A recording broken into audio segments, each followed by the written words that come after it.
Schengen vizesi almak giderek zorlaşıyor. Deutsche Welle'nin haberine göre 2022'de Türk vatandaşlarının vize başvurularının reddedilme oranı %14 iken 2021'de yani geçen sene bu sayı tam %19 oldu. Peki davet edeceğin bir kişinin Almanya'ya turistik vize alma şansını ve daha da önemlisi vize geçerlilik süresini artırmak ister misin? Bunun için ihtiyacın olan tek şey aslında bir davet mektubu.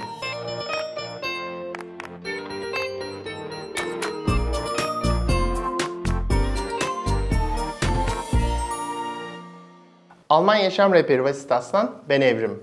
Almanya'ya taşındıysan ya da yakın zaman içerisinde taşımayı düşünüyorsan aramıza şimdiden hoş geldin.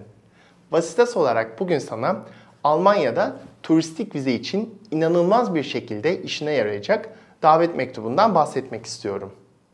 Videonun sonunda da ücretsiz olarak davet mektubuna nasıl ulaşabileceğini anlatacağım sana.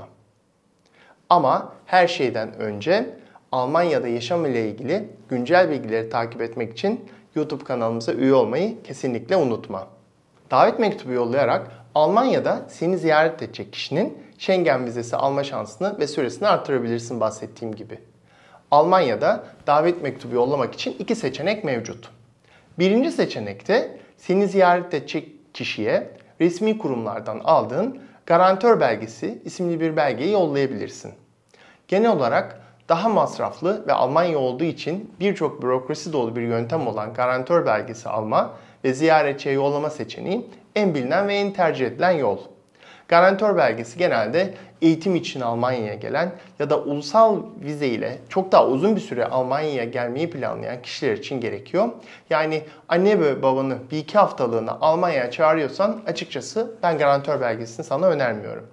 Yine de garantör belgesiyle ilgili detaylı bilgileri almak istersen Vasistas.de sitemizdeki yazımızı açıklama kısmına koyuyorum. Ancak biz bu yazımızda ücretsiz ve çok daha kolay olan ikinci seçeneği yani resmi olmayan Almanya vize davet mektubunu inceleyeceğiz. Bu davet mektubunu yakın zaman içerisinde Instagram kanalımızda paylaştık. İnsanlar indirmeye başladılar ve açıkçası çok güzel geri bildirimler aldık. Sen de en güncel gelişmeleri Instagram'da takip etmek için kanalımızı lütfen takip etmeyi unutma. Almanya davet mektubu, resmi olmayan davet mektubu hem ücretsiz hem de çok daha pratik. Dolayısıyla bu belgeyi çok daha hızlı bir şekilde hazırlayarak başvuru sahibine gönderebilirsin. Ancak ilk seçenekte bahsettiğim gibi garantör belgesi kadar etkili olmadığını da belirtmek isterim. Yalnız şunu da unutmayalım, vize başvurusu yaparken Alman hükümeti ya da başka hükümetler ya da kurumlar birçok belgeyi ve kişiyle ilgili birçok bilgiyi değerlendiriyorlar. Dolayısıyla sırf garantör belgesi yolladınız diye ya da bu yazıda bahsettiğim resmi olmayan davet mektubunu yolladınız diye vize alacağınızı düşünmeyin. Birçok etkene bağlı. Ben kendim resmi olmayan davet mektubu ile çok kolay bir şekilde yakınlarımı davet ettim. Bir süre önce kuzenlerimi davet ettim, 2 kuzenimi. Ama herkesin deneyimi farklı olabilir. Bu yüzden garantör belgesiyle ilgili ya da benim bahsettiğim resmi olmayan davet mektubu ile ilgili farklı bir deneyiminiz varsa lütfen yorumlara yazın, birlikte konuşalım, herkes öğrensin. Peki Almanya davet mektubu nasıl hazırlanır? Bu belgeyi hazırlarken belgenin içerisinde davet eden kişi olarak senin ve davet edilen kişi olarak vize başvurusu yapacak tanıdığının, mesela annenin diyelim, bilgilerinin eksiksiz bir şekilde doldurulması gerekiyor. Davet edilen kişi için, yani senin için tam adın, aynı oturma izninde yazdığı gibi ya da pasaportunda yazdığı gibi Almanya'daki resmi adresin ve telefon numaran, e-posta adresin, Almanya'daki kimlik numaran veya oturum izni numaran güzel bir şekilde o belgede olması gerekiyor. Doğru bir şekilde olması gerekiyor. Ek olarak tabii ki imzan da aynı şekilde o belgede olması gerekiyor. Davet edilen kişi, yani örnek veriyorum annen için tam ad, doğum tarihi, pasaport numarası ve tabii ki Türkiye'deki ya da başka bir ülkede yaşıyorsa başka bir ülkedeki resmi tam adresinin bu belgede olması gerekiyor. Davet ettiğin kişiyle olan ilişkini de aynı şekilde bu belgenin içerisinde belki bir iki cümleyle yazman gerekiyor. Bu örneğin evlilik veya bir doğum belgesi olabilir. Ya da arkadaşını davet ediyorsan da sadece arkadaşın olduğunu belirtebilirsin. Ek olarak, yani bu belgeye ek olarak ziyaretin amacı, daha doğrusu bu belgedeki bilgilere ek olarak ziyaretin amacını da bir şekilde belirtmen gerekiyor. Annen gelecekse bir iki haftalığına annem beni ziyarete gelecek. Beraber Almanya'yı gezeceğiz tarzında bir şey söyleyebilirsin. Ayrıca tabii ki bahsettiğim gibi bu annen olabilir ya da bir arkadaşın olabilir. Aranızdaki yakınlık derecesinde bu belgede belirtmen gerekiyor. Planlanan ziyaretin tarihi ve güzergahı da çok önemli.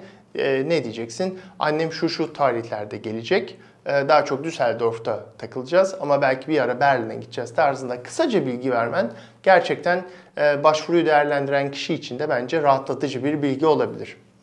En önemlisi de davet mektubunu, bu bahsettiklerim hepsini hazırladıktan sonra davet mektubunun yazıldığı tarih ve yeri de not etmelisin. Schengen davet mektubunu hazırlarken dikkat etmen gereken tam 5 nokta var. Yani şu zamana kadar belgeye koyman gereken şeyleri anlattım. Peki bundan sonra ne yapacaksın? Önemli olanlar nedir?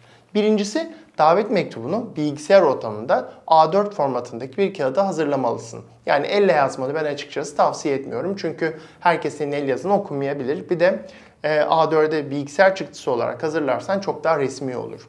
Davet mektubunu da tabii ki Almanca olarak hazırlamalısın ve çok iyi bir dil bilgisi kullanılmalı. Hataların olmaması gerekiyor bu davet mektubunda. Belge vize başvurusunu değerlendirecek kuruma yönelik yazılmalı. Yani sen Türkiye'deki Alman konsolosluğuna bu belgeyi yazıyorsan belgenin en tepesine bunu koymalısın. Davet mektubuna eklenecek belgeleri de tabii ki son olarak unutmamalısın. Bunların da kısaca üzerinden geçeceğim. Bu belgeyi hazırladıktan sonra davet edeceğin kişiye dijital olarak yollayabilirsin. Yani mesela e-mail ile yollayabilirsin. Ancak garantör belgesinde böyle bir durum yok. Garantör belgesinde belgenin kendisini Türkiye'ye posta ile yollaman ya da giden bir arkadaşınla yollaman gerekiyor. Ve resmi belgenin vizenin içerisinde olması gerekiyor.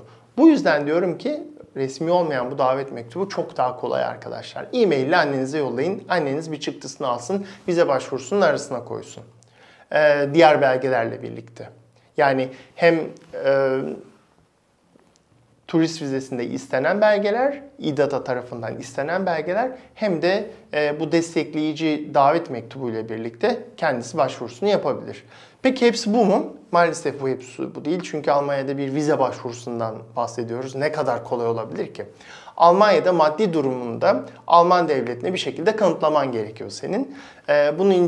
Bunun amacı nedir? Tabii ki annenizi çağırdınız, kuzeninizi çağırdınız ve şunu söylüyorsunuz. Bu kişinin Alman devletine bir yükü olmayacak, merak etmeyin, ben bu kişinin giderlerini karşılayacağım demeniz gerekiyor. Aşağıdaki belgeleri davet mektubu ile birlikte ziyaretçiye yollamak gerçekten önemli. Nedir bu belgeler, ek belgeler?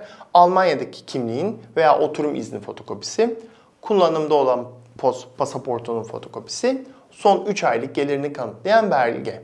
Örnek olarak borcolu bir çalışansan maaş borcunun, son 3 aylık maaş borcunun fotokopisini koyarsan bu gerçekten önemli bir bilgi olabilir. Burada şunu da hatırlatmak istiyorum arkadaşlar, belki fark etmişsinizdir.